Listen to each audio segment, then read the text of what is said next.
ગાંધીના ગુજરાતમાં સુરત સરથાણા પોલીસે ભારતીય બનાવટના વિદેશી દારૂ ભરેલા ટેમ્પા સાથે એક ઇસમને ઝડપી પાડ્યો છે। સુરત શહેરમાં દારૂબંધીના કડક અમલને લઈને પોલીસ કમિશનર દ્વારા દારૂની હેરાફેરી અટકાવવા તેમજ દારૂની હેરાફેરી કરતા શખ્સોને ઝડપી પાડવા પોલીસને સૂચનાઓ આપવામાં આવી છે।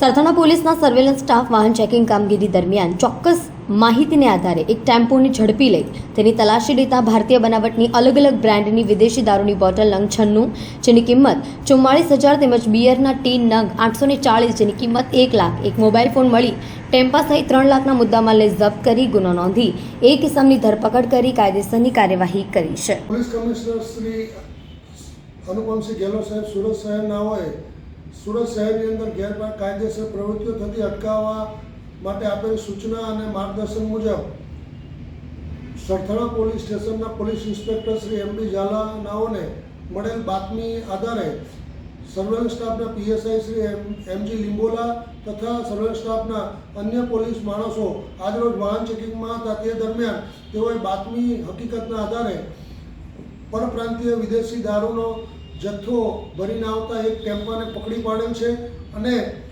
પરપ્રાંતીય બનાવટની દારૂની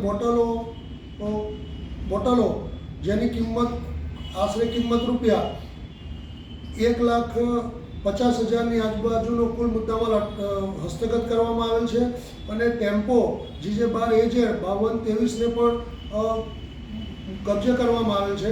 આ ગુનાના કામે એક આરોપીની અટકાયત કરવામાં આવેલ છે અને હાલ આ ગુનાની તપાસ પીએસઆઈ શ્રી એમ.જી. લિંબોલા સરથાણા પોસ્ટે નાઓ કરી રહેલ છે।